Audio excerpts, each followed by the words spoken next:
Okay, get this. Imagine a family's entire dream is hanging by a thread, and that thread is a single piece of paper.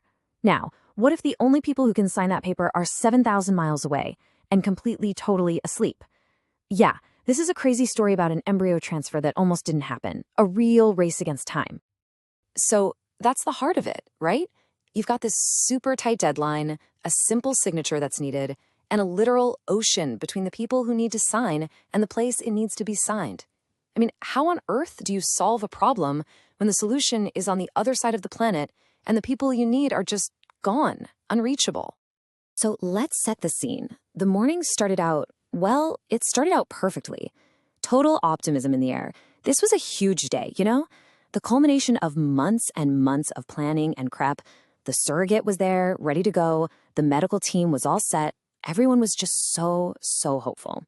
But as you can probably guess, that peaceful feeling was about to get absolutely shattered. And this global clock really lays out just how impossible the situation was. Okay, so think about it. In Los Angeles, the surrogate has arrived at the clinic. She's prepped. She's ready for the transfer. Then, bam, 8 a.m. The agency's phone rings with this crisis call. But, and this is the kicker, over in China, it's already past midnight. The intended parents, they're fast asleep. They have no idea what's happening. That time difference, it really becomes the villain of this whole story. Right. So this is it.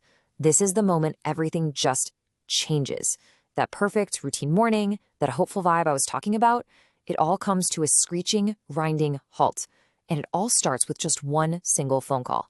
The logistical nightmare? Well, it had officially begun. Can you even imagine being on the other end of the phone and hearing this?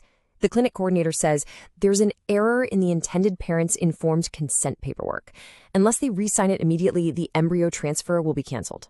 Just like that, a simple paperwork error, but the consequences absolutely catastrophic. We're talking about the entire procedure, months of work getting called off. Canceled, unless they get a new signature like right now. The pressure is officially on. The solution sounds so simple, doesn't it? Just get them to re-sign it. But yeah, easier said than done. The huge problem is geography and time. The parents are in China. It is the dead of night. They are sound asleep, phones probably on silent, totally cut off from this massive crisis unfolding back in LA. So you can just feel the panic start to build, right? The agency team is scrambling. They try everything. They make 5 phone calls, nothing. 10 phone calls, still nothing. They push it to 15 calls. They're blowing up their WeChat, which is their main way of talking. And the result? Every single time, just silence. Complete, deafening silence. Now, you might be thinking, okay, so it gets delayed. What's the big deal? But this wasn't just about a delay. A full-on cancellation meant so much more. The stakes here were incredibly high. The potential fallout was way bigger than just, rescheduling an appointment. We really have to unpack what was truly on the line in those moments. And what made the pressure just astronomical came down to one simple, powerful number. 1. That's it. This family had exactly one PGT-A tested embryo ready for this transfer. There was no backup. This was their one and only shot. So let's be super clear about something. The embryo itself, it wasn't in any physical danger. It would have just been put back into safe storage. The real risk, the thing that was truly in jeopardy, was the entire journey. All the hope, all the money, all the months of coordinating everything, all of it was about to go completely off the rails. I mean, just think about the ripple effect of a cancellation. You'd have to restart weeks of medication schedules for the surrogate. You have to rebook all of these complicated medical logistics. You're talking about huge additional costs. But even beyond all that, the emotional distress would have been immense. And get this, the surrogate was so disheartened by the idea of canceling over a simple paperwork error that she was actually thinking about ending the match entirely. The whole thing could have just unraveled. Okay, so at this point, the agency realizes that just waiting and hoping is not going to cut it. They have to do something. They have to act. And this is the real turning point. The team on the ground completely shifts gears. They stop frantically trying to call the parents and start directly advocating for them right there inside the clinic.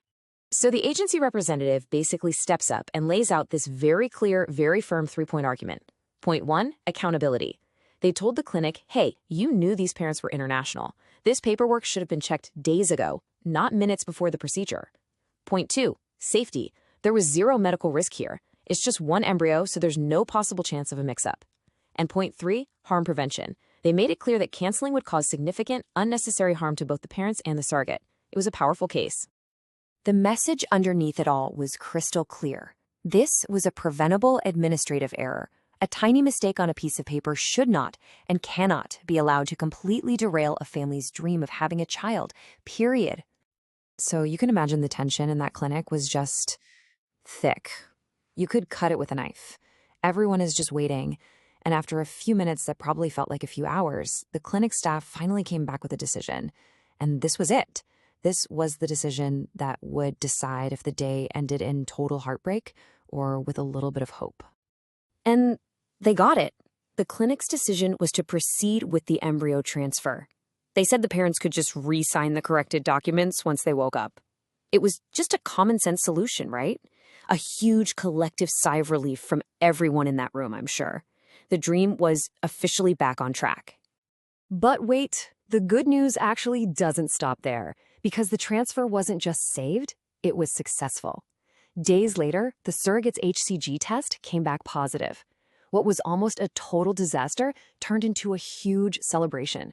The dream wasn't just safeguarded, it was literally growing. So, what can we all take away from this? Well, for anyone going through a global journey like this, there are some really powerful lessons here. You have to try and stay reachable until you get that confirmation that the transfer is done. Keep all your communication channels open. It might mean staying up late or setting a weird alarm, but as the story shows, a single timely response can literally prevent a major setback. You know, when you zoom out, this story is about so much more than just one family. It really shines a light on a very modern challenge, building families across borders, across oceans, across time zones. And it kind of leaves us with this big question to think about, right? In a world where families are more global than ever, how do we build systems that are as responsive and as flexible as human hope itself?